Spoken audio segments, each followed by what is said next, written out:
rendez-vous avec le roi des rois, celui qui est au-dessus des rois humains, le Seigneur des seigneurs bien-aimés.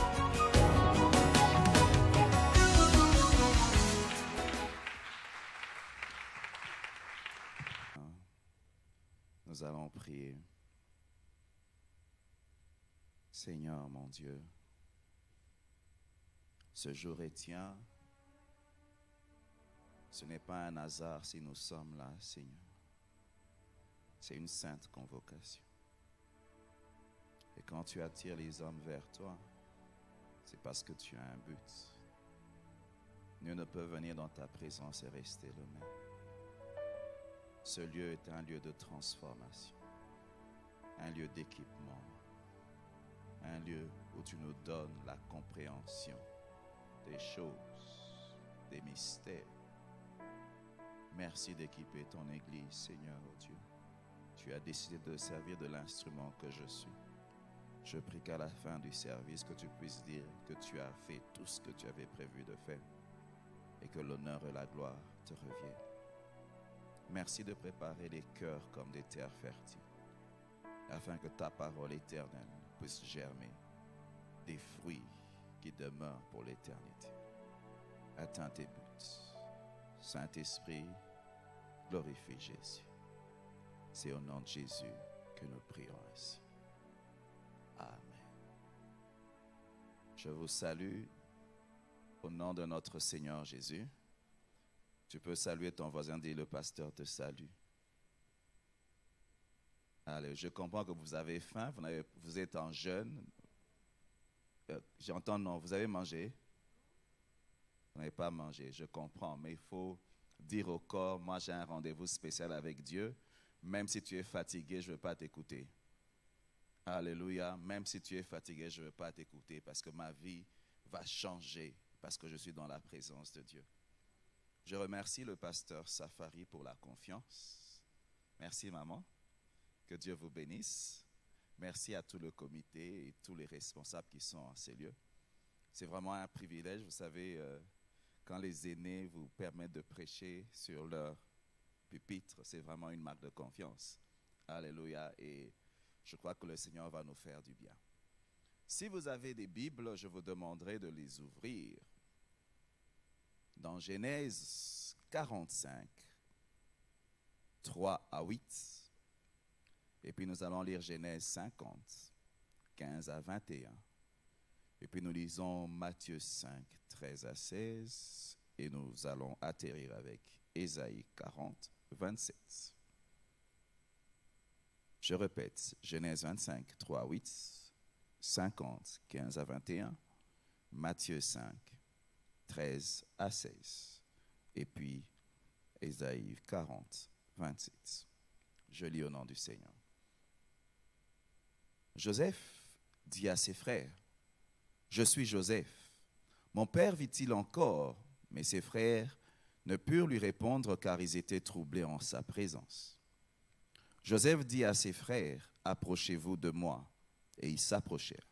Il dit, « Je suis Joseph, votre frère, que vous avez vendu pour être mené en Égypte. Maintenant, ne vous affligez pas et ne soyez pas fâchés de m'avoir vendu pour être conduit ici, car c'est pour vous sauver la vie que Dieu m'a envoyé devant vous. Voilà 2 ans que la famine est dans le pays et pendant 5 années encore, il n'y aura ni labour ni moisson. Dieu m'a envoyé devant vous pour vous faire subsister dans le pays et pour vous faire vivre par une grande délivrance. Ce n'est donc pas vous qui m'avez envoyé ici, mais c'est Dieu qui m'a établi père de Pharaon, maître de toute sa maison et gouverneur de tout le pays d'Égypte. 15. Quand les frères de Joseph virent que leur père était mort, c'est 55, hein, et dirent, si Joseph nous prenait en haine et nous rendait tout le mal que nous lui avons fait, et ils firent dire à Joseph, ton père a donné cet ordre avant de mourir, vous parlerez ainsi à Joseph, oh, pardonne le crime de tes frères et leur péché car ils t'ont fait du mal. Pardonne maintenant le péché de tes serviteurs, du Dieu de ton père. Joseph pleura en entendant ces paroles. Ses frères vinrent eux-mêmes se prosterner devant lui et y dirent, nous sommes tes serviteurs. Joseph leur dit, soyez sans crainte, car suis-je à la place de Dieu? Vous aviez médité de me faire du mal, Dieu l'a changé en bien pour accomplir ce qui arrive aujourd'hui, pour sauver la vie à un peuple nombreux. Soyez donc sans crainte, je vous entretiendrai, vous et vos enfants. Et il les consola en parlant à leur cœur. Nous allons maintenant dans Matthieu 5, 13 à 16. Vous êtes le sel de la terre, mais si le sel perd de sa saveur, avec quoi la lui rendra-t-on? Il ne sert plus qu'à être jeté dehors et foulé aux pieds par les hommes. Vous êtes la lumière du monde, une ville située sur une montagne ne peut être cachée. Et on n'allume pas une lampe pour la mettre sous le boisseau, mais on la met sur le chandelier et elle éclaire tous ceux qui sont dans la maison. Que votre lumière luise ainsi devant les hommes afin qu'ils voient vos bonnes œuvres, qui glorifient votre Père qui est dans les cieux. Et le dernier texte d'où nous tirons le thème, c'est Ésaïe 40, 27. Pourquoi dis-tu Jacob? Pourquoi dis-tu Israël? Ma destinée est cachée. Devant l'Éternel, mon droit passe inaperçu devant mon Dieu. Pourquoi dis-tu Jacob? Pourquoi dis-tu Israël? Ma destinée est cachée devant l'Éternel. Mon droit passe inaperçu devant mon Dieu. Le thème du message d'aujourd'hui, c'est « Pourquoi ma destinée ?» Ce message, c'est parce qu'il y a des gens en ces lieux qui se posent des questions par rapport aux choses qui arrivent dans leur vie. Ils se posent des questions. Ils disent, Seigneur, pourquoi ceci est arrivé dans ma famille? Pourquoi mes parents sont morts alors que j'étais si jeune? Pourquoi j'ai eu ça comme problème avec mon mari? Pourquoi ce problème que j'ai eu dans ma santé? Pourquoi est-ce que la vie des autres a l'air d'être plus simple, mais la mienne, elle est compliquée, difficile? Il y a des choses que les autres ont facilement, mais moi, je dois toujours me battre pour avoir des choses. Pourquoi? Chacun d'entre nous, à un moment ou à un autre, on se pose ce genre de questions. Alléluia. Pourquoi? Ce message a pour but de nous donner certaines réponses par rapport aux choses qui sont en train de se passer dans notre vie.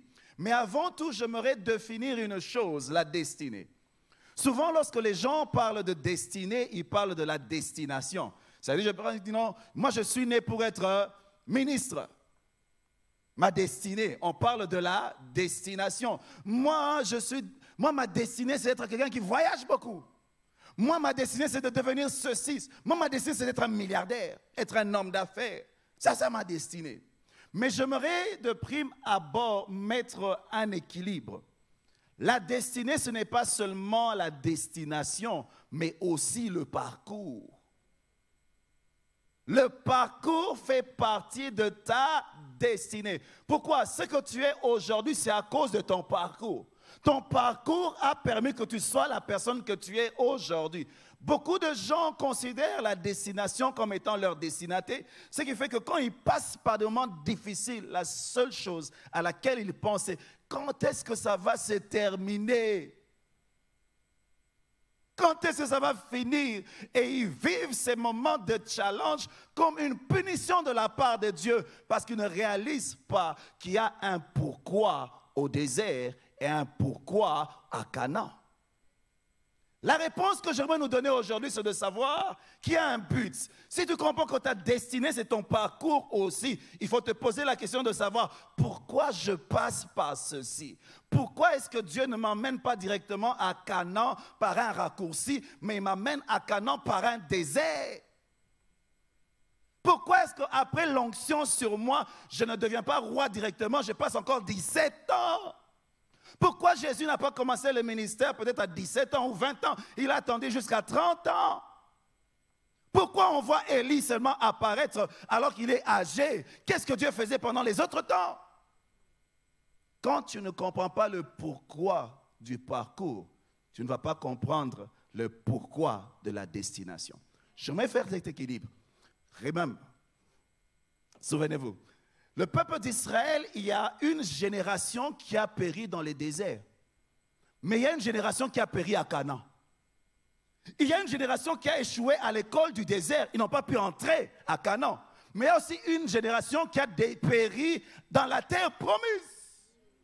Si tu ne comprends pas pourquoi Dieu t'emmène dans la terre promise, ton temps dans la terre promise sera court. Tu ne vas pas jouir. Ils avaient l'habitude de dire, Seigneur, ton peuple n'a joué que pendant peu de temps. Pourquoi? Ils ne savaient pas pourquoi ils étaient arrivés à Canaan. Et la première génération a péri dans le désert. Pourquoi? Ils ont échoué à l'école du désert. Si tu ne réussis pas à l'école du désert, tu ne seras pas capable d'affronter les géants qui sont en Canaan. Pourquoi? Je suis venu donner des réponses et ajuster certaines choses.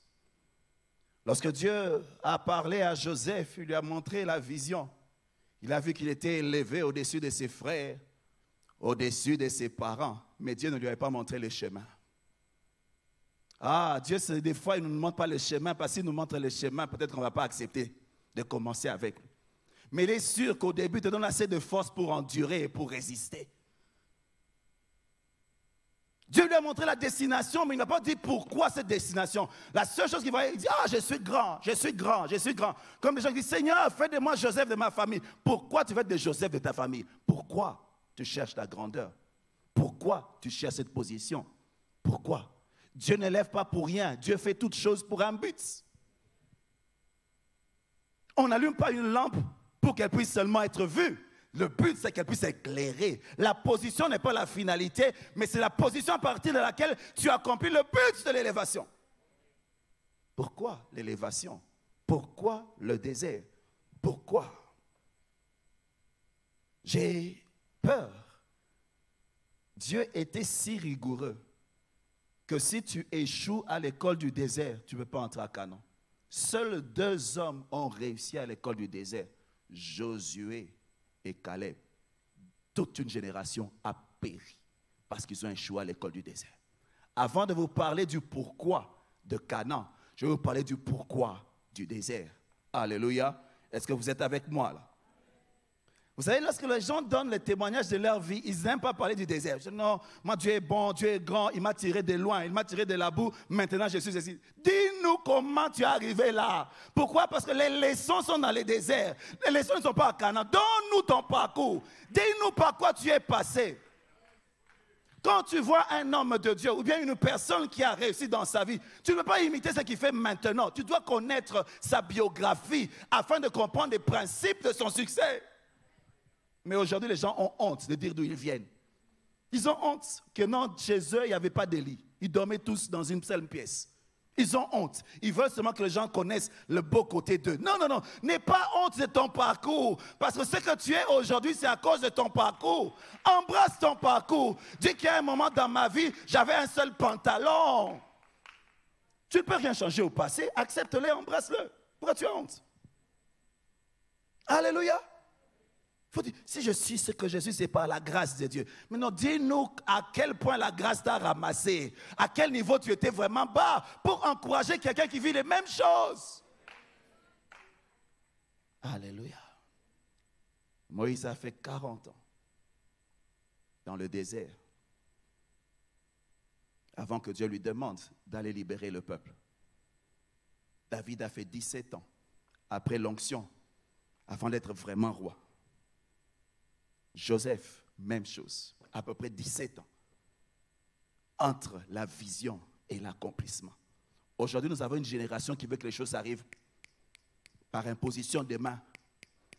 J'ai vu quelqu'un venir vraiment dire, pasteur, prie pour moi que l'onction que tu as vienne sur moi. J'ai dit, raccourci. Non, non, non, non, non. Si tu ne sais pas comment payer le prix pour une chose, tu auras du mal à le conserver. Mais quand tu as payé le prix, tu connais la peine, tu ne vas pas jouer avec. Nous avons une génération qui en a imposé trop de mains, ils ont reçu facilement, c'est comme ça qu'ils perdent facilement. Le désert, c'est une période de préparation, une période de formation, une période d'équipement, une période de cache-toi avant une période de présente-toi. Dieu te prépare parce qu'il connaît ce qu'il y a à Canaan. Il sait qu'il y a des géants. Vous savez, lorsque tu bâtis une maison, tu te rassures que les fondations sont solides. Pourquoi? Tu sais que plus tu montes en hauteur, plus il y a des vents. Quand tu construis, tu te prépares au temps difficile lorsque tu construis. Dieu, en bâtissant ta vie, il te prépare au vent de la destinée, au vent de Canaan. Il y a des vents, il y a des vents. Si tu échoues maintenant, tu ne pourras pas réussir là-bas.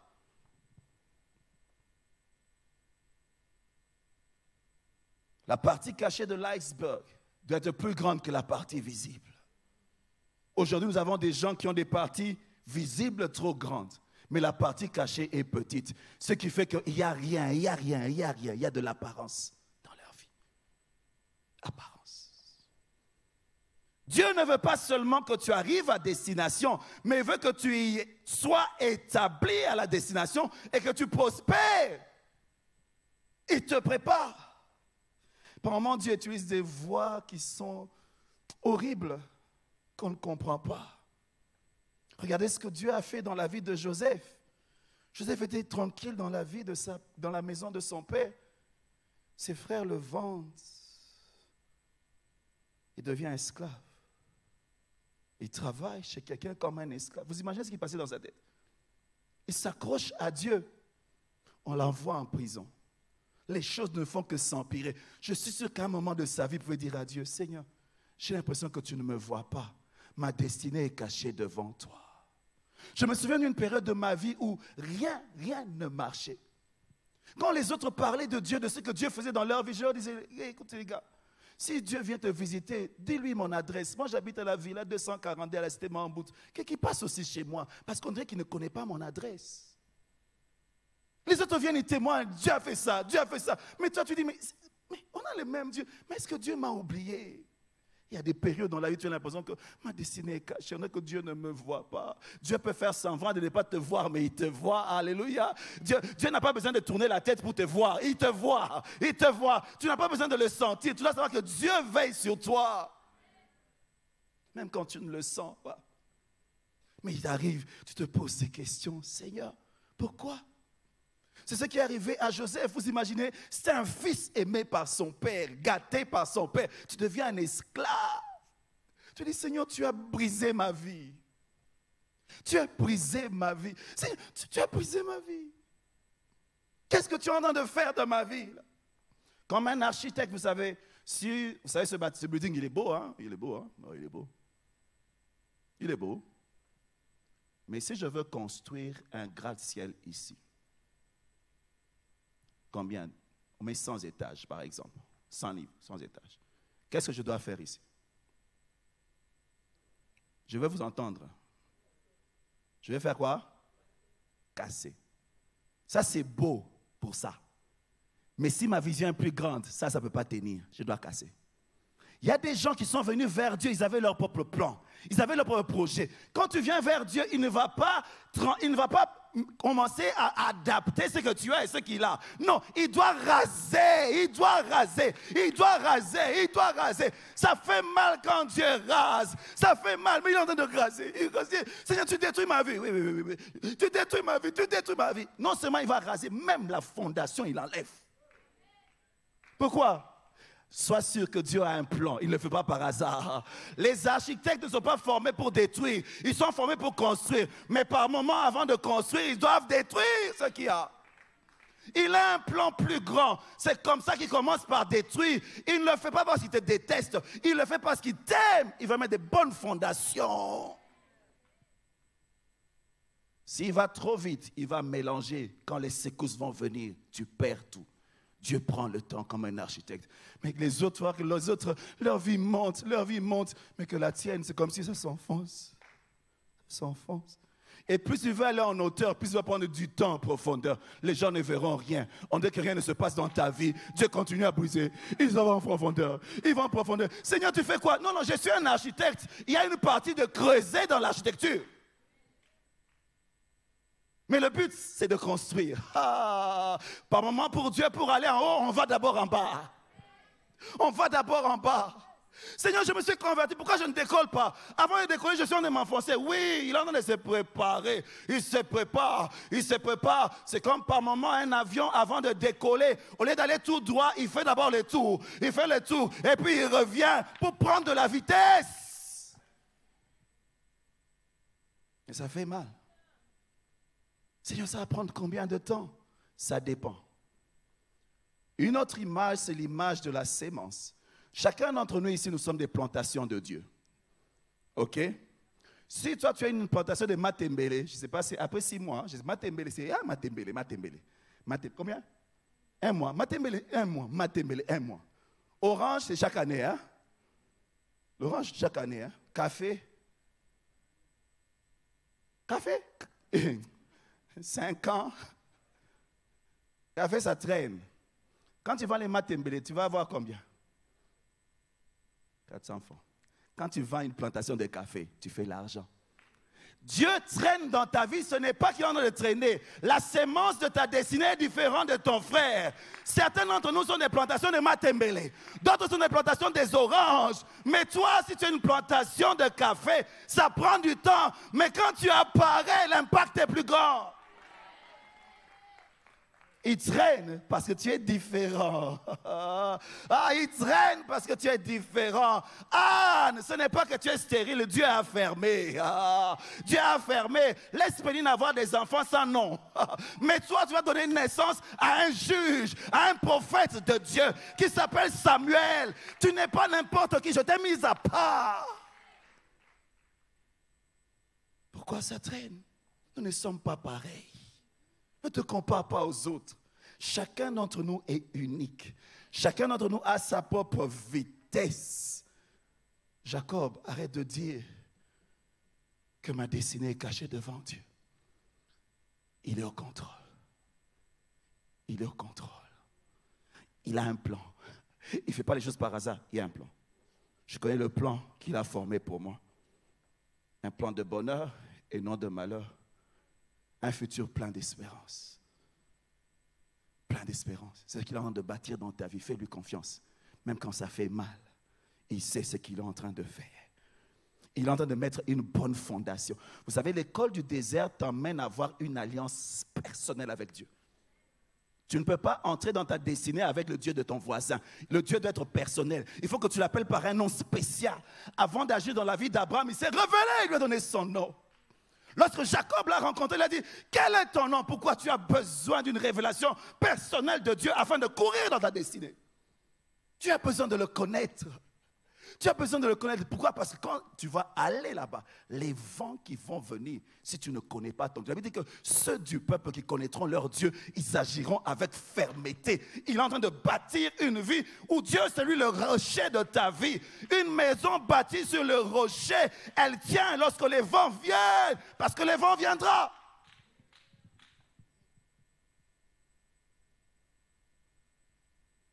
Révélation de Dieu. Une alliance.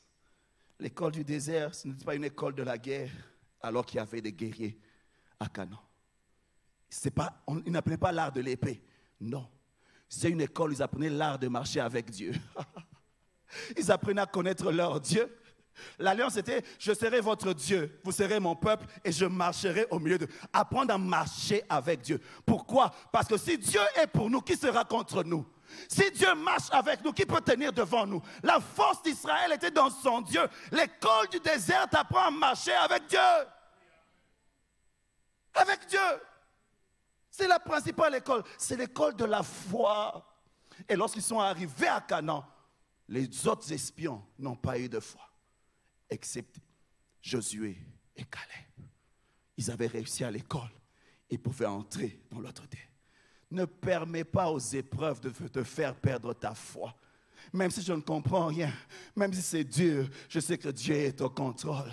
Je sais que la destination, ce n'est pas le désert, c'est seulement un parcours. Dieu est en train de me transformer. Il est en train de faire de moi quelqu'un de différent. Mais j'arriverai. Il me prépare pour que je puisse accomplir ma mission à Canaan. J'arriverai, je tiendrai.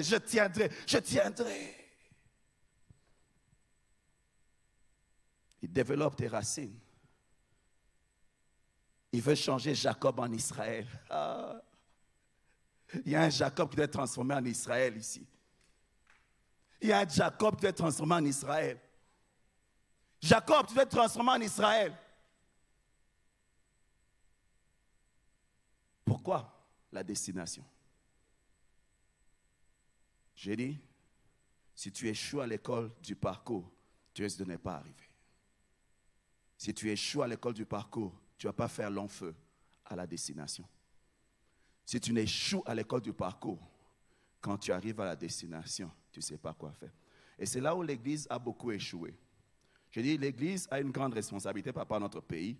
On a aidé les pays à souffrir et à mourir. Je vais vous expliquer. Nous avons des frères qui sont venus, la plupart des frères que je connais, ils sont venus à l'église avec ils passaient des moments de galère. Mais regarde, réfléchis seulement. Après 10 ans, Dieu bénit toujours. Dieu est toujours fidèle. En tout cas, 10 ans. Wow. Dieu est fidèle. Mais les frères là qui servaient Dieu sans rien, une fois qu'il y a quelque chose, ils oublient Dieu. On n'a pas préparé l'église à vivre, être chrétien à Canaan. Les chrétiens, quand ils ont l'argent, ils ne savent pas quoi en faire. Alors, ils ont fait de la destination le but, alors que la destination, c'est seulement le début de quelque chose de nouveau. Canaan, c'est une destination, mais à Canaan, tu dois établir le règne de Dieu. Église, ne fais pas de la position de l'élévation le but. Non, c'est une position à partir de laquelle tu dois accomplir ta mission. Je disais, hey, Salangana comme à Joseph à famille, pour Salanine. Non, le but d'être Joseph dans la famille, ce n'est pas ça. C'est pas ça. Joseph dit, Dieu m'a envoyé ici afin de vous sauver la vie. Dieu m'a envoyé ici afin d'épargner l'Égypte. Dieu m'a envoyé. Le but de mon élévation, lui avait seulement vu qu'il était élevé. Ses frères se prosternaient devant lui. Mais non, le but c'était de sauver son peuple. L'élévation c'est une position seulement. L'église a fait du mariage une destination. Et Nabal. Et puis quoi? Et puis tu abandonnes la foi dans les mariages. Pourquoi tu ne sais pas le but de ton mariage? D'ailleurs, tu ne sais même pas pourquoi tu te maries, tu fais souffrir même les maris d'autrui. Et certains frères ne savent même pas pourquoi ils se marient, ils font souffrir les sœurs d'autrui. Oh non, Nabali, au bali pour salanine. Les gens cherchent. Mais si Dieu te demande pourquoi tu veux l'élévation, pourquoi tu veux la bénédiction, pourquoi tu veux le travail, quel est le but? Quel est le but? Quel est le but? Seigneur, que je voyage. Pourquoi? Tu vas envoyer des photos? Pourquoi? Seigneur, je vais commencer aussi à aller en first class. Et puis tu prends des photos first class. Et puis quoi? Une fois j'ai voyagé, les gens qui m'avaient invité m'avaient permis d'être là-bas. En tout cas, j'étais touché. Il y a une fille qui était là. À un moment, je la vois seulement aller dans les toilettes. Quand elle revient, elle avait un foulard. Là, elle s'est mise à genoux. Elle a commencé à... Moi, j'étais seulement en train d'enjoy. Hein? Mais elle, non. Elle veut proclamer qu'elle est musulmane partout. Elle change cette place en un sanctuaire pour son Dieu. Moi, j'étais seulement en train de... Les chrétiens n'ont pas de but et de vision. Ils ont fait de la destination le but, alors que la destination, c'est seulement un moyen à partir duquel on peut atteindre un but. Que faire à Canaan? Genèse 12, 1, il dit, l'Éternel dit à Abraham, va-t'en de ton pays, de ta patrie, de la maison de ton père, dans le pays que je te montrerai. Je ferai de toi une grande nation, je te bénirai et je rendrai ton nom grand. Tu seras une source de bénédiction. Ça veut dire quoi? Je ne t'amène pas seulement à sortir, je ne t'amène pas seulement à prospérer. Je veux que tu sois une source de bénédiction. Abraham, c'est notre père, il est notre source de bénédiction. Il a été non seulement béni lui-même, mais il est aussi une source de bénédiction. Dieu nous bénit pour bénir les autres, toujours. Toujours. Quand on dit tu es le sel de la terre, le but ce n'est pas d'être joli. Oh non, moi je suis un joli sel, Non. Pour qu'on voit ta valeur, on doit goûter la casserole. Est-ce qu'il y a ton goût dedans? Quand on dit non, non, je suis la lumière, non, non, ce n'est pas ta beauté, oh non, je suis bleu. Non, est-ce qu'on sent le bleu quelque part là-bas? Il faut qu'on sente ton influence. Parce que Dieu t'élève afin que tu puisses avoir une influence. Et plus il t'élève, plus il attend beaucoup de toi. Je veux citer quelques exemples. Voyons l'exemple de Moïse. Moïse, quand il a fui Pharaon, il allait dans le désert. Le travail que Moïse faisait, c'était le travail de paître le troupeau. Pour les Égyptiens, c'était une abomination. Ils ne faisaient pas ce travail-là. C'est un travail des esclaves. Dieu l'a amené à faire un travail qu'il n'aimait pas. C'était une honte pour lui. Vraiment, il a senti qu'il était devenu rien du tout. La preuve, c'est que quand Dieu va vers lui, il l'envoie vers son peuple et dit à Dieu, qui suis-je?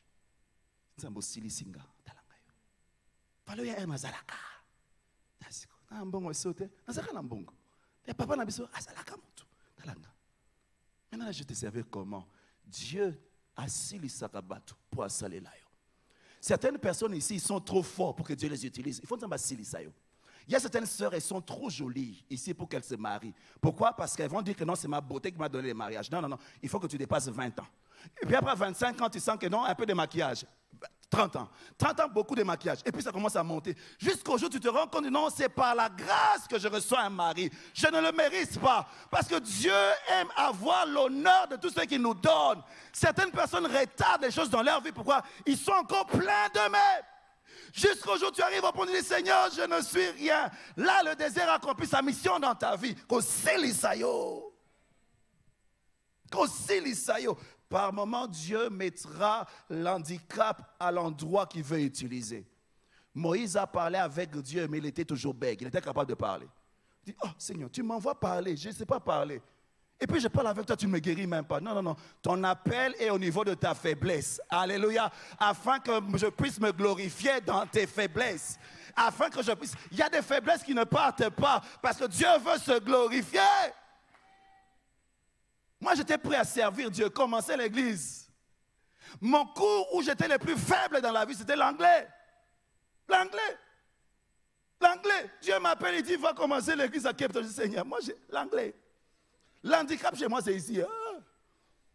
Au point où les premiers enregistrements, les premières prédications, on n'enregistrait pas parce que la manière dont j'ai tué l'anglais. J'ai massacré l'anglais. Ce anglais, c'est moutou. On a tellement de chair à Kimi.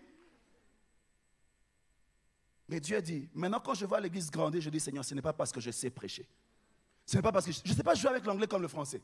C'est la grâce de Dieu, que tout l'honneur, toute la gloire lui revienne. Et il y a des gens qui sont en train, tu étais trop brillant à l'école. C'est comme ça que tu n'as pas de boulot, parce que tu croyais que ton intelligence va t'ouvrir les portes. Jusqu'à ce que tu comprennes que c'est la grâce de Dieu, la faveur de Dieu. Alors moi, qu'est-ce que je fais? Dans les points où je suis faible, je compte sur la grâce de Dieu. Dans les points où je suis fort, je aussi compte sur la grâce de Dieu. Afin de ne pas retarder, afin de ne pas traîner dans mon désert. Qui suis-je? Qui suis-je? Je ne mérite rien. C'est ta grâce. Le Seigneur lui dit, je serai avec toi. Ah, Dieu est notre force. On n'a peur de rien. On ne regarde pas à nous-mêmes. On regarde à lui. C'est lui notre force. On ne regarde pas à nous-mêmes. Je suis bègue, mais Dieu est avec moi. Je suis bègue, mais Dieu est avec moi. Ma provision, c'est Dieu, c'est Dieu. C'est Dieu, c'est Dieu, c'est Dieu.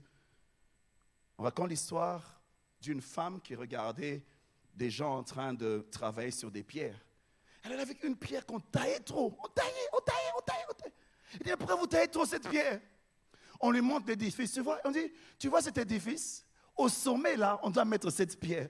C'est comme ça qu'on la taille. Lorsqu'on était en train de bâtir le temple de Salomon, il n'y avait pas de bruit. Pourquoi? On amenait des pierres qui étaient déjà taillées dans la carrière. Tu es dans la carrière, Dieu te taille, ça fait mal. Mais quand il va te mettre à ta place, ça ne va plus faire mal. Hey. Mais pendant ce temps, Seigneur, tu fais quoi de moi? Ne t'en fais pas, tu vas voir là où je vais te mettre. Ne t'en fais pas, tu vas voir là où je vais te mettre. Ne t'en fais pas. Joseph pouvait compter sur son père pour arriver à la destination. Dieu a dit non, ta destinée est trop grande pour que ton père te porte.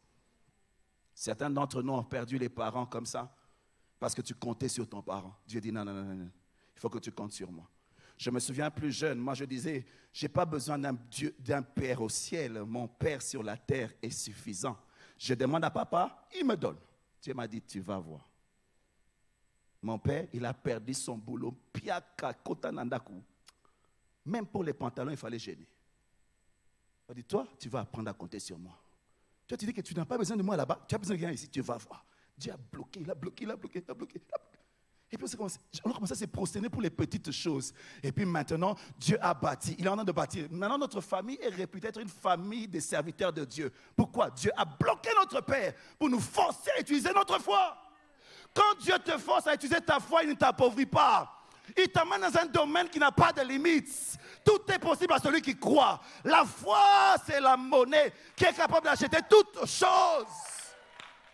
Ce que ton père ne peut pas te donner, la foi te le donnera. Parce que la foi permet à Dieu d'opérer. Alléluia.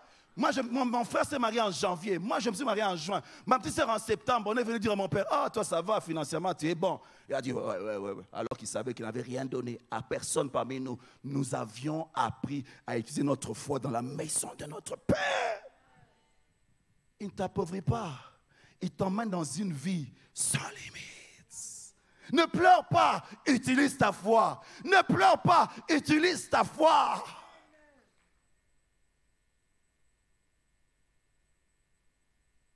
Dieu l'a brisé. Il a appris à compter sur Dieu. Et le but, c'était quoi? C'était qu'il sauve son peuple. Nous allons... Lorsque ses frères sont venus devant lui, ils se sont prosternés, leur père s'est prosterné. J'aime une attitude de Joseph. Il est arrivé à Canaan. Il a compris pourquoi Dieu l'avait envoyé en Égypte. Alléluia, pour sauver son peuple. Et l'un des signes, il n'avait pas de rancune. Il ne voulait pas se venger de ses ennemis. Comme toi. Seigneur, banguna ba kufate, faut ba mona, ba bona nini. Ba mona nini. Faut pas sentir, nini. Je dis non, je ne vais rien vous faire. Ce n'est pas vous. Lorsque Dieu approuve les voies d'un homme, il dispose en sa faveur même ses ennemis. Même les ennemis sont des agents de Dieu. Alléluia. On raconte l'histoire d'une femme, on dit qu'elle priait que Dieu puisse lui donner quelque chose. Et puis un sataniste vient, il lui met de la nourriture à sa porte. Il écrit, il dit, c'est de la part du diable. Elle prend ça, elle mange. Et puis elle bénit, elle dit, Seigneur, je te bénis parce que quand tu veux me faire du bien, tu envoies même le diable pour exécuter. Ah. L'ennemi devient ami. Toute chose concourt au bien de ceux qui aiment Dieu. Toute chose. J'ai retenu un exemple qu'un homme de Dieu avait donné peut-être il y a 20 ans, qui m'a soutenu dans ma foi dans les moments difficiles. C'était l'exemple de Mikate. Mikate. C'est l'exemple, vous n'avez pas oublié. Mikate, Obo Sanate. Pour le français, Mikate, c'est baigné. Mikate. Pour ça, la Mikate, on a besoin de quoi pour faire les Mikate? Farine, huile, sucre, levure, feu, sel, tout ça. Si je te donne le feu, tu vas manger. Un sac de sel, tu vas manger. Les sucres, c'est bon. Si on te donne beaucoup, tu vas manger. Farine, tu peux manger ça. Mais quand tu donnes ça entre les mains d'une bonne cuisinière, elle mélange comme il faut. Elle met un peu de levure. Et puis elle met ça au feu. Ce qui sort dedans, Mikate. Toutes les choses qui arrivent dans ta vie, les bonnes choses et les mauvaises choses. Quand tu les mets entre les mains de Dieu, il sait comment les mélanger ensemble. Il sait quelle température mettre dans ta vie. Afin que ce qui sort de cela soit quelque chose de bon. Toutes choses concourent au bien de ceux qui aiment Dieu. Prends seulement tes challenges, mets-les dans les mains de Dieu. Il sait comment arranger ça afin que quelque chose de bon sorte. Oh, je suis venu dire à quelqu'un le pourquoi. Le pourquoi. Dieu est au contrôle. Il dresse une table en face de tes ennemis. Dieu est au contrôle. Lazare, tu es enterré, mais Dieu ne t'a pas oublié. Il ne t'a pas oublié. Il n'y a pas de cas trop difficiles pour Dieu. Il veut seulement faire éclater une plus grande gloire. Lazare, l'ami de Dieu, il veut faire éclater une plus grande gloire. Ce que j'aime, Ce sont les amis de Daniel. Quand on les emmène dans le feu et qu'ils sortent, on dit qu'ils n'ont même pas l'odeur de fumée. Frère, ne sors pas des épreuves avec un cœur méchant. Il y a des gens qui sont bénis mais méchants. Ils ne donnent pas à la famille. Comment la vie? Donc on peut s'abinoter. Ah papa, solo. On peut sentir l'odeur de quelqu'un qui a été blessé. On peut sentir l'odeur de quelqu'un qui veut se venger. Sors du feu sans odeur. Sors du feu sans odeur. Sors du feu sans odeur. Tu n'as pas envie de te venger. Tu n'as pas envie de montrer quoi que ce soit, de prouver quoi que ce soit. Sors du feu sans odeur.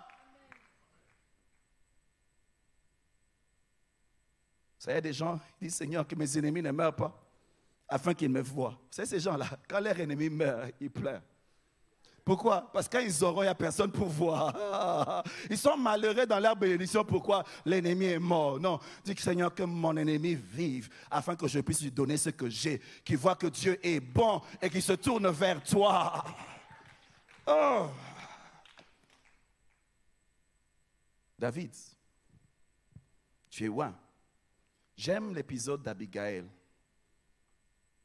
C'est un des principes que j'utilise dans ma vie en tant que serviteur de Dieu. David, il va, il protège le troupeau du mari d'Abigail.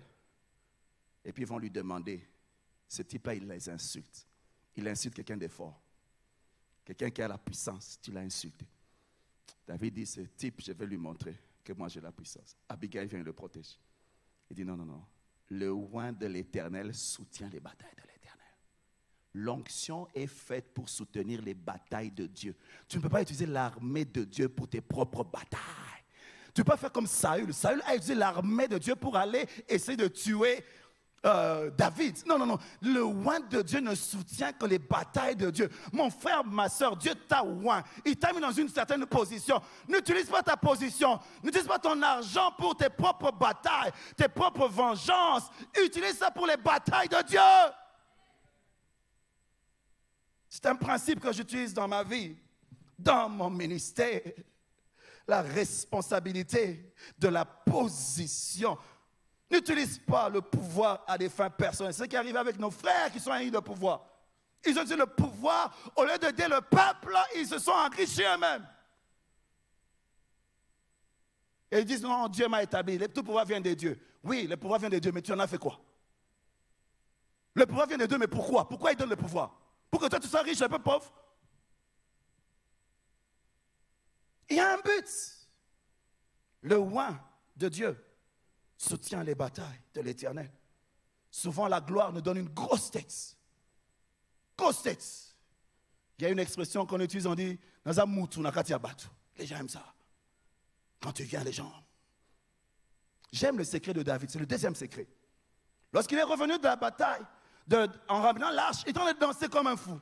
Comme un fou. Sa femme dit, mais comment un roi peut danser comme ça? Il dit, hey, moi je vais rester petit à mes propres yeux. Je vais rester petit aux yeux de l'Éternel. Et l'Éternel va m'élever. Il faut rester petit aux yeux de Dieu.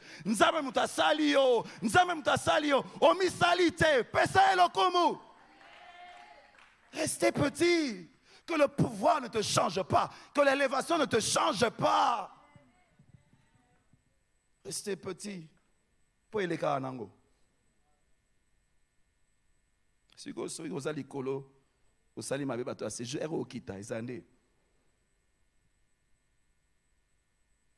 je descends avec Esther. Esther, Dieu l'a élevée. Waouh! Et puis à un moment, on a voulu faire du mal à son peuple. On dit, Esther, hey, toi tu as la position pour nous sauver, fais quelque chose. Il dit, hey, moi je n'ai pas le droit d'aller là-bas si on ne m'appelle pas. Il dit, ah, toi tu crois que toi tu vas échapper, hein? Et puis tu ne sais pas que c'est pour des temps comme ceci que Dieu t'a mis là. Si tu ne fais rien, le secours viendra de quelqu'un d'autre. Lorsque Dieu t'élève, comprends cela, qu'il ne lève pas que toi, il élève beaucoup de gens avec toi. L'élévation n'est jamais personnelle, elle est collective. Je dis, elle est collective. Elle est collective. Quand tu es élevé, ta famille sera contente, n'est-ce pas? C'est anormal que tu sois élevé, ta famille ne jouit pas de ton élévation. Celui qui ne prend pas soin de sa famille est pire qu'un infidèle. Le chrétien me dit, mité mama bé. Au bonga, famille et bonga, pourquoi Joseph a famille, Joseph a famille, Joseph a famille? Tu veux que tout le monde vienne te demander, viens? Non, fais de tout le monde Joseph dans la famille. Il y a des gens qui aiment que les gens viennent les supplier, les demander de l'argent. Il aime ça, il aime ça. Ça, c'est la méchanceté. Et tout le monde a décollé. Alléluia. C'est collectif. Un ami proche, Dieu l'élève. Ton ami doit sentir qu'on t'a élevé. Tes frères, surtout l'Église. Surtout l'Église doit sentir que celui que Dieu a élevé, c'est l'un des nôtres. Destinée collective, parce que Dieu, quand il t'établit à un endroit, il a ses propres intérêts, l'avancement du royaume. Vous savez, les chrétiens, il faut les enseigner. Les occultistes travaillent avec des buts, mais les chrétiens sans but. Les occultistes font un effort. Il y a un principe que j'appelle, quand Dieu a dit, allez faire de toutes les nations mes disciples. Nous, on croit seulement prêcher aux gens, un. Non. Il y a deux dimensions. La première dimension, c'est de prêcher aux individus. L'autre dimension, c'est de contrôler la nation. Les occultistes ne sont jamais venus à ta porte pour te prêcher. Jamais, ils ne viendront même pas. Mais il faut un effort de contrôler les choses stratégiques du pays afin de t'imposer l'occultisme. Je sers Dieu dans un pays où quand je prêche contre l'homosexualité, je peux aller en prison. Pourquoi? La nation a accepté l'homosexualité. Pourquoi? Les chrétiens ne sont pas au Parlement, ce sont les occultistes qui décident. Où est-ce que tu es? Il ne faut pas seulement prier pour la paix de la nation, il faut travailler pour la paix. Il faut contrôler les endroits stratégiques. On a besoin des chrétiens partout afin que l'évangile avance plus facilement. J'aime la stratégie de Dieu. Quand Dieu a voulu que l'Égypte reconnaisse qu'il est Dieu, il n'a pas envoyé 50 personnes, il a envoyé seulement une personne, Joseph. Il lui a donné un poste stratégique. C'était un homme qui avait une vision, qui savait que l'élévation, il y avait une mission à l'élévation. Aujourd'hui, on a beaucoup de chrétiens sans vision. Une seule personne stratégique. Et puis, Pharaon a reconnu que le Dieu de Joseph est le vrai Dieu. Il a reconnu. Au temps de Daniel, c'était la même chose. Daniel, Dieu l'a placé à un endroit stratégique. Afin que le Dieu le roi de Babylone reconnaisse que le Dieu d'Israël était Dieu. Pourquoi? Un homme, un endroit stratégique. Il sait quoi? Que Dieu m'a élevé, pas pour rien. Il y a un travail à faire à partir de l'élévation. Les amis de Daniel, la même chose. Dieu te testera pour voir si tu continues à poursuivre sa vision. C'est pour ça que Daniel, quand il était élevé, Dieu voulait voir. Est-ce que tu sais pourquoi tu es là? On lui a dit, si pendant 30 jours tu oses adorer ton Dieu, on va te tuer. Il a dit, non, moi je connais la vision. Je ne suis pas venu ici pour manger, pour les maisons. Non. Je suis venu servir au dessein de l'Éternel. Je suis venu servir au dessein de l'Éternel parce que sa maison était solide, sa foi était solide. Dieu a été glorifié. Mais beaucoup d'entre nous, quand nous sommes élevés, la tentation vient, on part. Le but de Dieu n'est pas atteint. On veut conserver le siège. Moi, je ne crois pas que le siège, c'est un endroit à partir duquel il faut faire du bien aux autres. Est-ce que l'Église sent que tu as été élevé? Est-ce que les offrandes de l'Église ont changé depuis que tu es devenu milliardaire? Des riches pour rien. Riches à pamba, inutile. Riches pour rien, riches pour rien. Et ça, hors plaqué. Mais l'autre côté. Riche pour rien, élevé pour rien. Gaspillage d'élévation, gaspillage. Pour rien.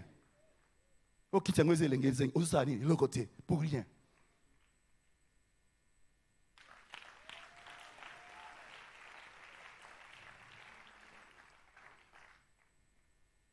Esther, tu es la femme de quelqu'un.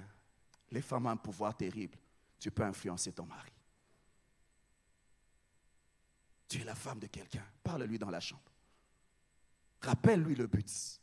Rappelle-lui le but de la destination. Rappelle. Les Esther, vous avez un pouvoir terrible. Vous avez un pouvoir terrible. Esther, les femmes, je parle avec les femmes ont un pouvoir. Esther, je te parle, Esther. Je sais que ton mari, ton mari fait n'importe quoi. Esther. Dieu ne t'a pas élevé pour rien. Tu dois influencer ton mari. Rappelle-lui. Je veux atterrir.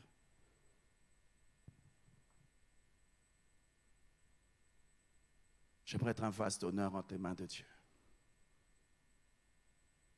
J'aimerais être un vase utile entre les mains de Dieu. Tu as connu des moments difficiles parce que Dieu te préparait à cette destinée. Ne fais pas de la destination la finalité. Mais lorsque tu es arrivé là, apprends maintenant à poser les actes. Tu dis, ah, c'est pour ça que Dieu m'a élevé. C'est pour ça que je suis en ces lieux.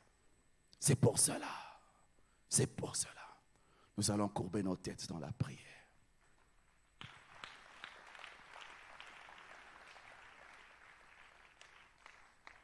Pourquoi dis-tu, Jacob, ma destinée est cachée? Dieu t'a donné des réponses à tes pourquoi. Arrête de pleurer dans la prière pour rien. Je ne veux pas échouer à l'école du désert. Fortifie ma foi. Je vais être parmi Josué et Caleb. Je n'ai pas envie que mon temps dans le désert soit trop long parce que je n'apprends pas. Je vais raccourcir en apprenant à compter sur toi. Tu es au contrôle. Tu vas déclarer à Dieu ta foi. Seigneur, je ne comprends rien, ça fait mal, mais je te fais confiance. Je me souviens la première fois que j'avais échoué, c'est quand je suis devenu chrétien. Je suis allé à l'église, on m'a dit, Louison, adore Dieu, adore Dieu. Mon âme a dit non, Dieu ne mérite pas qu'on l'adore. Comment il peut faire ça? Mon esprit a dit à mon âme, les voies de Dieu sont insondables, mais Dieu est juste dans toutes ses voies. Peut-être que je ne comprends rien, mais je veux l'élever. J'ai commencé à lever mes mains. Je l'adorais, mais les larmes coulaient de mes yeux. Il y avait un combat entre mon âme et mon esprit. Mais j'ai amené mon âme à se plier à mon esprit en confessant la parole de Dieu. Je n'ai pas déclaré mes émotions, mais j'ai déclaré ma foi. Ma foi. La foi, c'est un choix, ce n'est pas un sentiment. La foi, c'est quelqu'un qui choisit ce que Dieu a dit, pas ce qu'il le sent. Plus tu déclares ta foi, ça va changer tes réalités. Oh Jésus. Oh Rimamachek. Tu ne vas pas couler dans ce désert. Si le vent souffle fort, tu ne vas pas couler, tu ne vas pas couler. Tu ne vas pas couler. Ne regarde pas la tempête. Regarde à Jésus, celui qui t'a appelé. Regarde-lui, regarde-lui, regarde-lui. Regarde-lui et continue à avancer. Continue à avancer. Ne t'arrête pas, ne t'arrête pas. Regarde-lui, continue à avancer. Continue à avancer, continue à avancer. Ne regarde pas. Il a donné l'ordre à toi. Il n'a pas parlé au vent. Il n'a pas parlé à la tempête. C'est comme ça que la tempête continue à bouger. Mais Dieu, ça ne va pas influencer ta marche quand tu regardes sur Jésus. Avance. Avance. Même s'il fait froid, avance. Même si tu as peur, mais avance, avance, avance, avance, avance, avance, avance, avance, avance, avance, avance, avance, continue à avancer. Continue à avancer, continue à avancer. Il fait chaud dans le désert.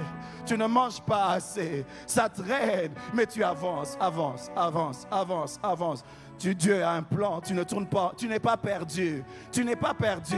Tu as un guide qui marche devant toi, tu n'es pas perdu. Il y a celui qui te guide, sait où il va, il sait où il t'emmène. Fais-lui confiance, avance, avance, suis-le, suis-le, suis-le, suis-le. C'est lui ton berger, tu es le troupeau, tu avances, avance, suis-le, suis-le, suis-le, suis-le, suis-le, suis-le, suis-le. Ne t'arrête pas dans le désert, on n'est pas censé vivre dans le désert. Il y a un endroit, avance.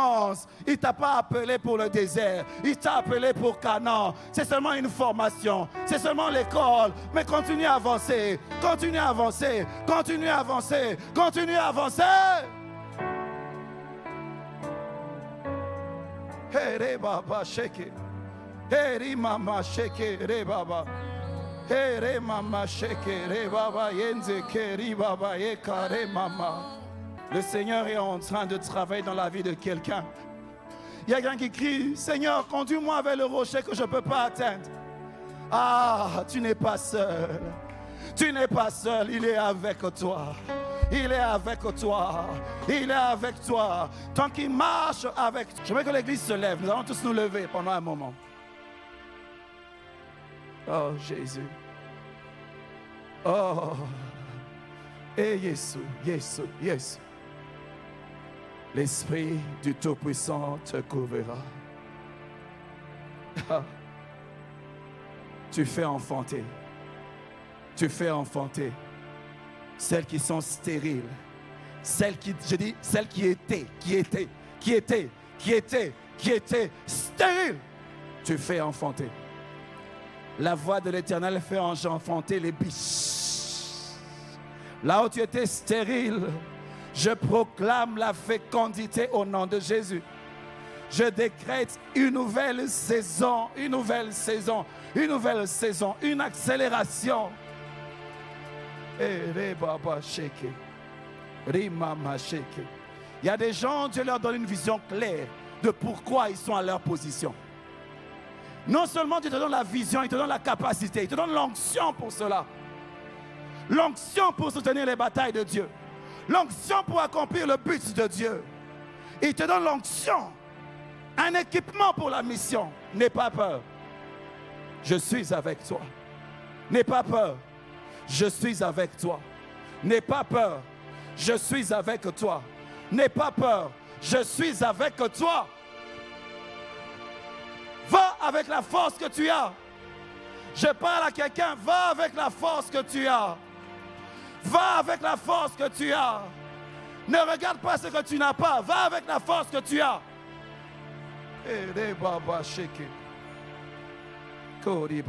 Gardons un moment de silence alors que je clôture.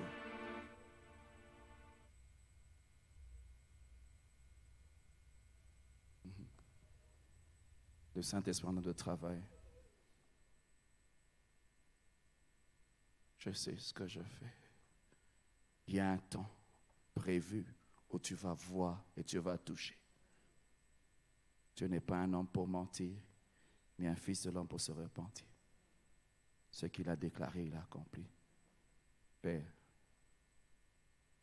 parfait ton œuvre dans la vie de ton peuple. Avant de bâtir, tu calcules la dépense. Toi qui as commencé cette œuvre excellente, tu l'amènes jusqu'au bout. Moïse t'a dit, les nations diront que tu n'avais pas la force d'emmener ce peuple à la destination. Père, tu as la force nécessaire. Tu as les capacités nécessaires pour nous emmener à arriver, pour nous emmener à accomplir ce à quoi tu nous as appelés.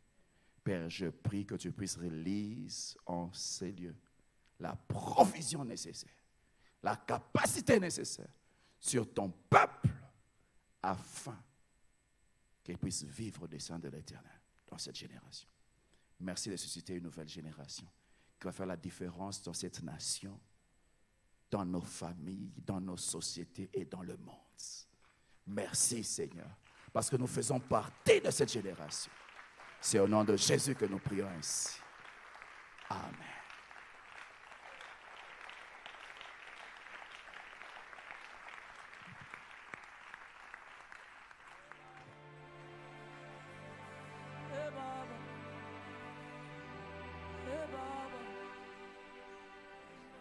Baba.